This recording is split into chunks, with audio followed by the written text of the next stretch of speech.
Well, it's that time to rank all 5 Critters movies from worst to best.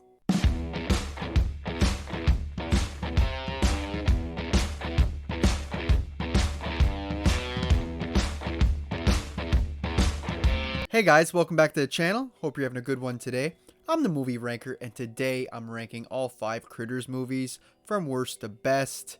We also got a TV series I had never checked out, haven't heard great things about the TV series. So maybe someday I'll check that out as well and maybe do a tier list with everything. But for now, we're sticking to the 5 films. Make sure you drop your ranking down in the comment section. We'll have a great discussion. Like the video, subscribe to the channel so you don't miss out on any future rankings like this. And without wasting any more time, let's rank them. So for me, coming in the last place at number 5, I went with Critters 4. The only Critters movie to take place solely in space.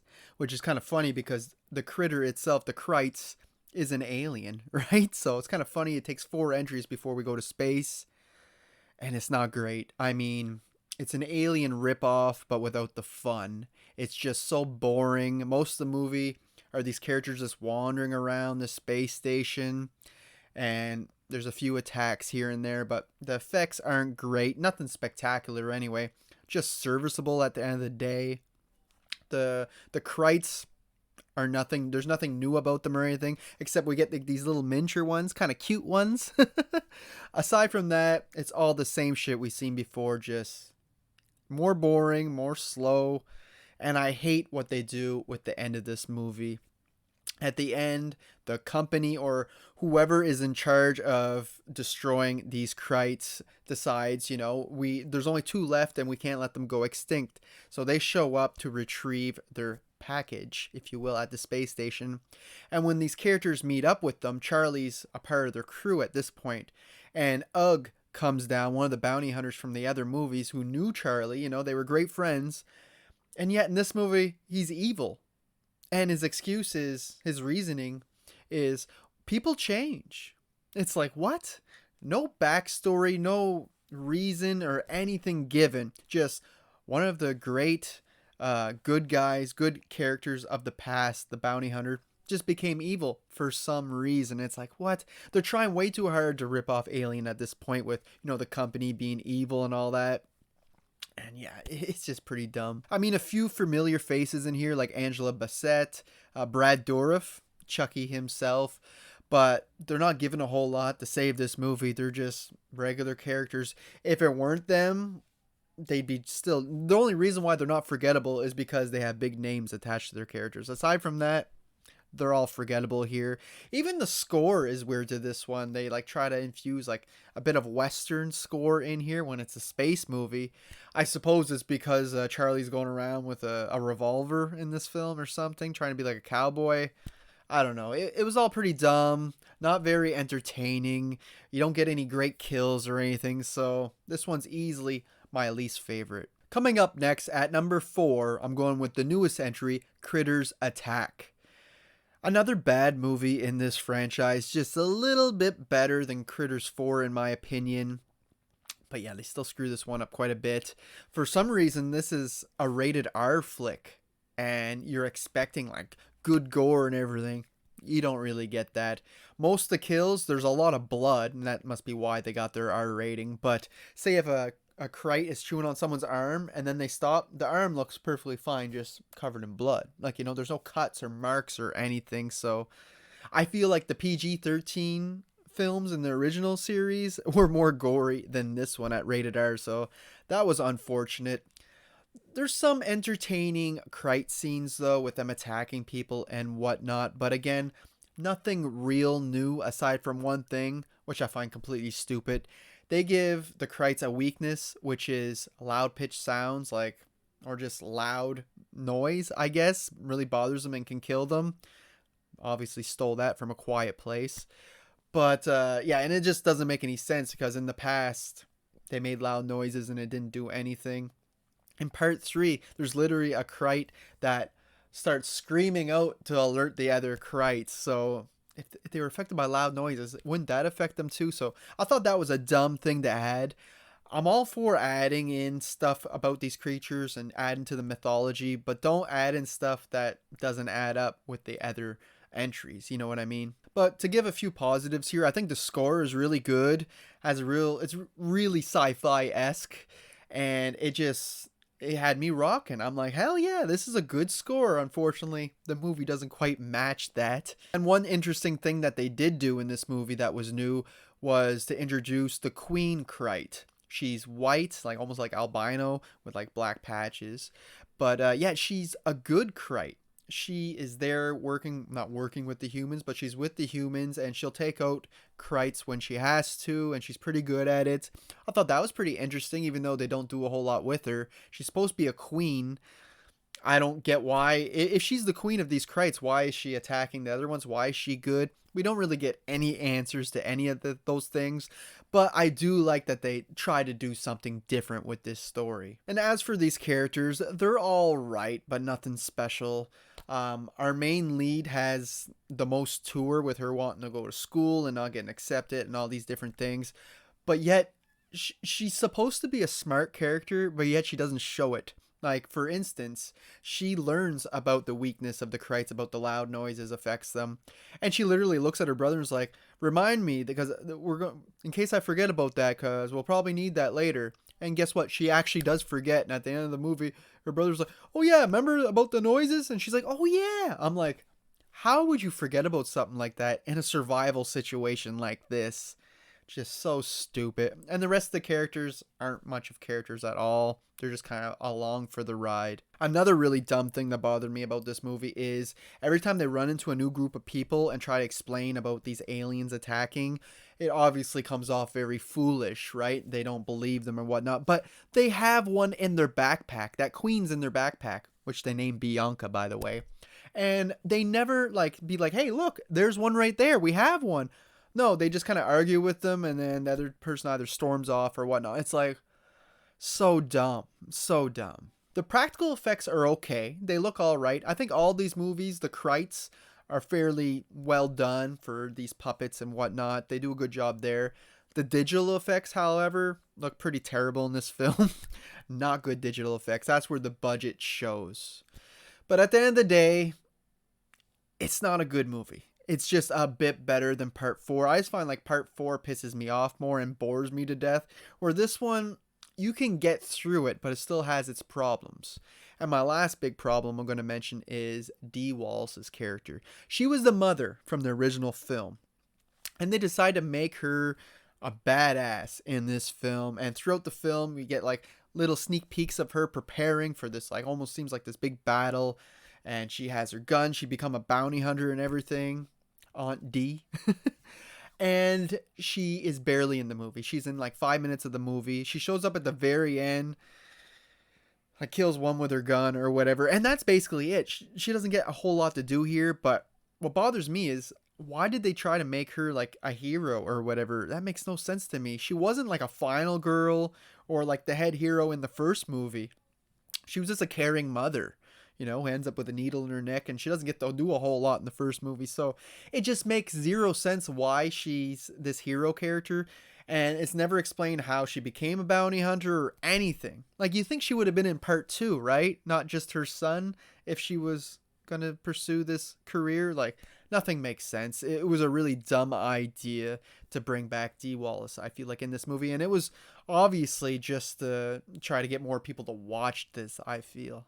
Coming up next, at number 3, I'm going with Critters 3.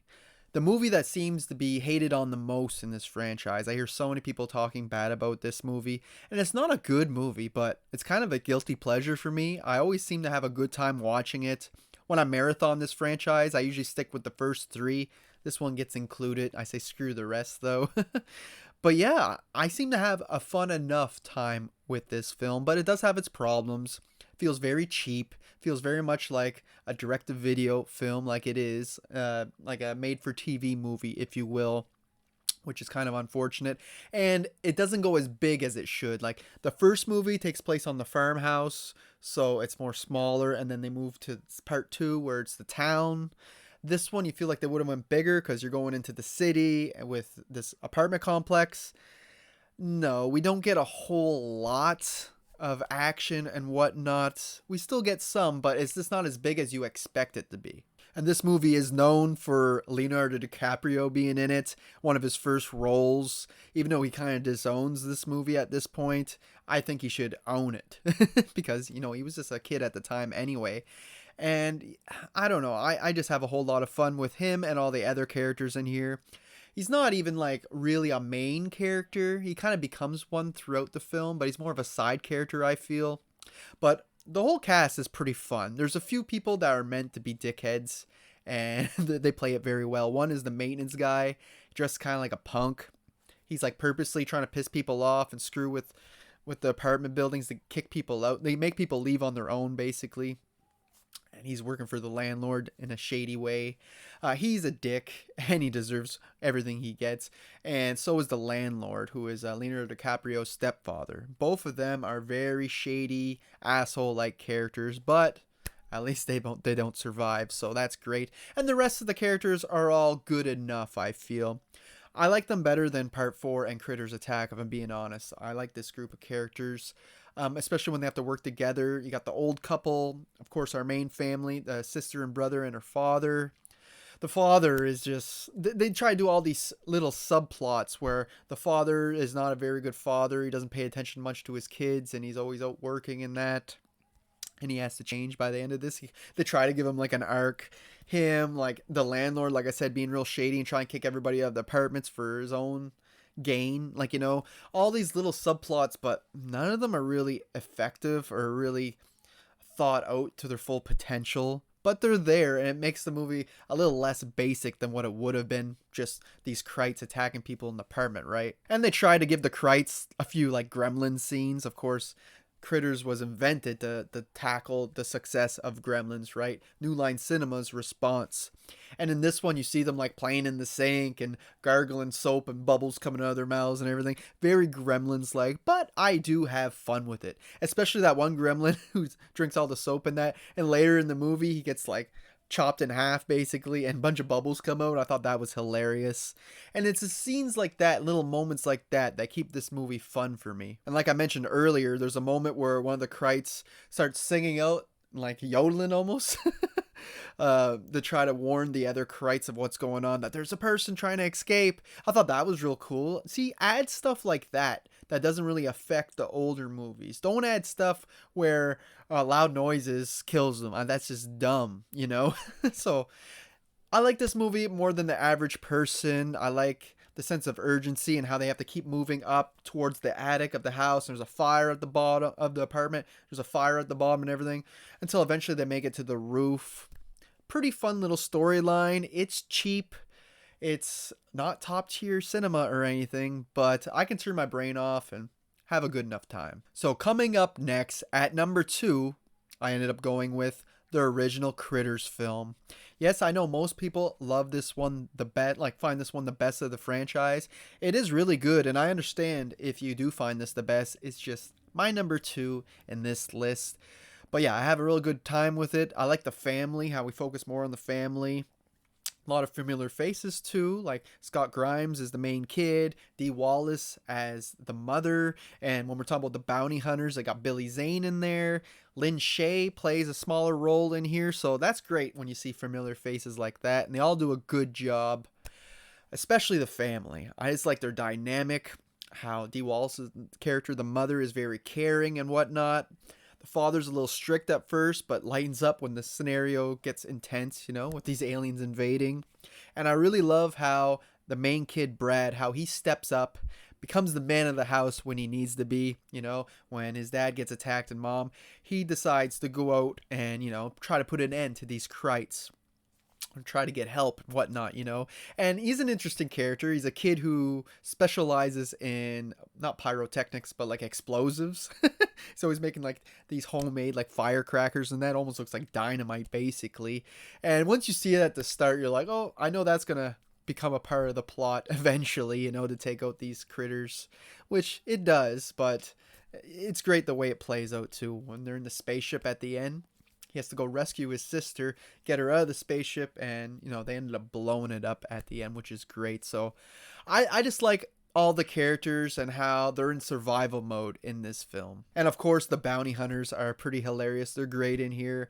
I like how they're nothing faces and they have to find a face for themselves. And one of them finds a rock star's face right away and he uses it for the rest of the movie, while his buddy can never keep with the same face. He's always changing nonstop, and it's pretty funny in here. It's even more funny in part two, which I'll get at. And of course, the critters are great in here. Like I said, the puppetry, the look of them is awesome, especially for the first film, and how they roll like basically like a hair of tumbleweed around. They shoot spikes, poisonous little needles out of their backs, almost like a porcupine or something. They're definitely unique. And for this being like what do you call that, retaliation basically for Gremlins, them come out with their own big creature feature type thing, they did a pretty good job at making it fairly unique. I mean, they still have little things like the Gremlins, like how they talk in like their own language and like are laughing and being kind of goofballs. That kind of reminds me of Gremlins, but they don't go too far in that. And I mean, the movie's not perfect. It doesn't have like top tier effects or a top tier story or nothing like that, but it's very much entertaining, and that's all it needs to be at the end of the day. One thing I always found funny is how they chose these bounty hunters because they're supposed to be the best, to capture these Krites, but they don't seem to be doing a very good job once they arrive on Earth. For one thing, they have a hard time finding the Krites, and then they're just running into different townspeople and just making kind of a fool of themselves. And like I said, at the end of the day, this is not an A tier film. It's very much a B tier horror movie, but it checks all the boxes in that regard. And if you haven't seen it, definitely give it a chance.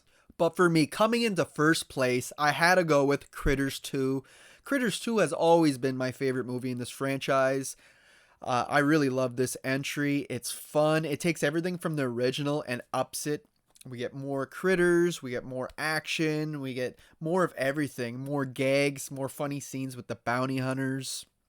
So I think that this one really steps it up in that regard. I always love when sequels can kind of continue the story off of the original somehow, or use characters at least from the first story. And this one does that. Brad returns, his family doesn't, but at least we get him. Still played by Scott Grimes, which is great. He returns to the town. A lot of people are kind of against him for what happened in the past, and a lot of people don't believe what happened with the aliens and whatnot, but when it happens again, they start believing. And this is also a great little Easter movie. We don't get a lot of Easter horror movies, and there's definitely a scene where they're like painting the critters' eggs, which they don't know are critters' eggs, and they're doing this whole Easter hunt thing, which is really great. And yeah, I like how the whole town's involved this time. We actually get more Lin Shaye. She returns in this one.